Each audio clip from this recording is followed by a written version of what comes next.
this is a really interesting story that I wanted to talk about because for some reason people aren't really talking about it.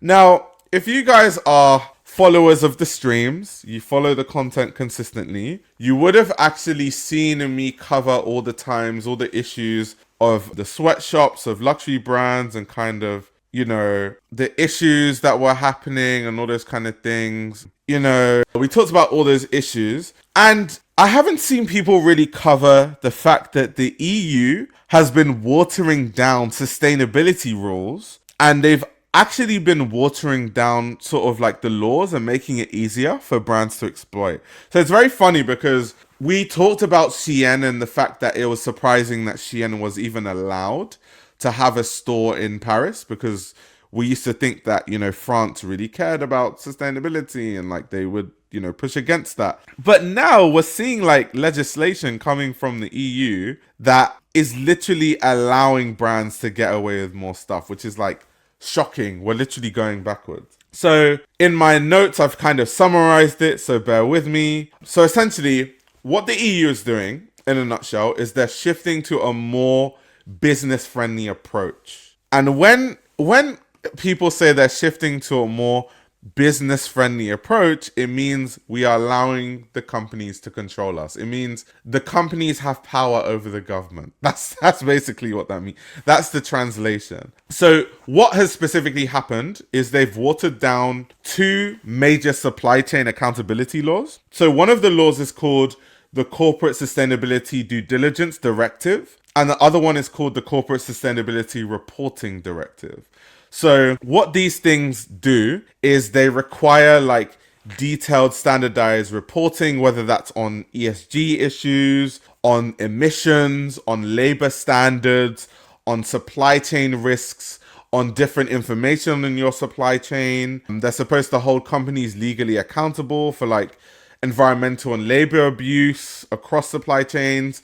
They're supposed to implement fines on companies that have these, labor abuse issues. So it's absolutely insane. It's so insane that they are actually relaxing the laws on this. Like, it's so insane. And as you can see, it says here, in a vote that passed with 382 in favor and 249 against, lawmakers approved scaled-back versions of the rules, adopting a position that would exempt many companies from compliance and strip out key elements ahead of negotiations to finalize the regulations with European governments. So, once again, this issue is a systematic issue. It's not just the brands, it's the government too. It's literally the government too. It's literally the whole EU. Everyone is all in it together.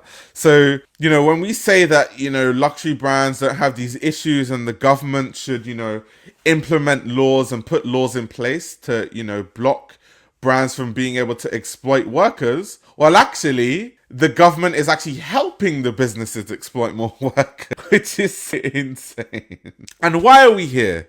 It's because politically, there has been a shift, especially in the EU, against like green regulation. There's been more of a political shift to being more business friendly. It's seen that especially in the EU, green regulation is almost viewed as harmful to competitiveness in terms of business. And it's too like bureaucratic, which is why they're saying like they want to be more business friendly. That's kind of what they're alluding to. They're also saying that, in their trade talks with the USA, considering like the tariffs and things like this, that the US is also pushing for, warnings about like too many green like laws and too much red tape with all these like green laws could actually get in the way of like the US deals, and like it could disrupt energy supply and like all these different issues. So these are like, there are many different issues as to why like they're becoming a bit more relaxed on businesses. And I think it's going to continue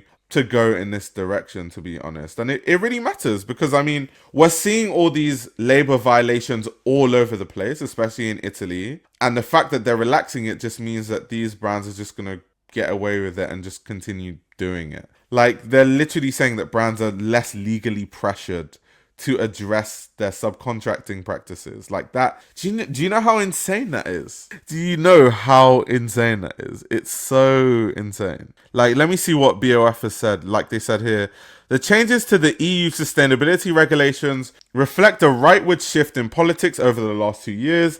Green rules have become a bogeyman for business-friendly politicians who argue they tie up European companies in red tape and reduce the region's competitiveness. So basically, in a nutshell, they're like, to be competitive, we need to be able to exploit workers like everyone else. It's basically what they've said. So yeah, I kind of just wanted to talk about it because obviously we're seeing more and more stories. Like, for example, this is like a recent story. We're going to continue to see more of these, whether that's, you know, these Prada bags from Chinese sweatshops. I'm not sure how many of you have heard about this. It's kind of the circumstances of this is very similar to all the other brands that have been seen, you know, using the Chinese sweatshops in Italy. It's kind of like one in the same, like sweatshops raids near Florence. They find 10 Chinese workers being paid less than minimum wage in unlivable working conditions that are illegal. They were told to submit documentation. They're under investigation. They're going to say, oh, but it's a third-party manufacturer, so then they can just, you know, not take any liability. It's the same circumstances, all the other brands that are in the same scandals. But I think we're going to see more and more of these things, especially as the EU becomes more relaxed on the legislation. So yeah, crazy that no one's talking about that. So it's just something I wanted to bring to everyone's attention. Let me see what people are saying about this quickly. At this point, some contemporary brands have better subcontractors than the luxury brands. Yeah, 100% agreed. Completely agreed. Is political lobbying a thing in the EU? Oh yeah, political lobbying is a thing everywhere. It's just that it's not as in your face as it is, let's say, maybe in the US or like other places. But I think political lobbying happens everywhere, literally. Basically, we're going to end up having to make our own clothes for more and sustainability. Yeah, 100%. I mean, the way things are going, it seems so. Because the thing about the EU was like the last. Because obviously in Asia, there's very lax regulation on like, you know, like labor violation and all that sort of stuff. That's why what happens in Asia happens, like in factories.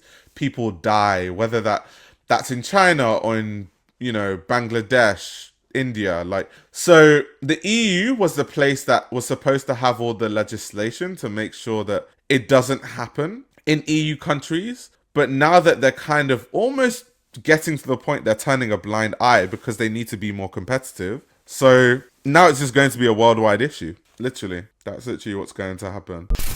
This YouTube channel runs on your support. If you want to support the channel, you can subscribe to my Patreon. You'll gain access to exclusive content that includes everything from my Patreon podcast, where I give a behind-the-scenes insight into the fashion industry, as well as a fashion book club, where I review my favorite fashion books. You can also check out my fashion ebook, which highlights the best fashion journalists to follow, definitions of common fashion terminology, and how to determine what a good source of fashion information is. The links to everything are in the description below.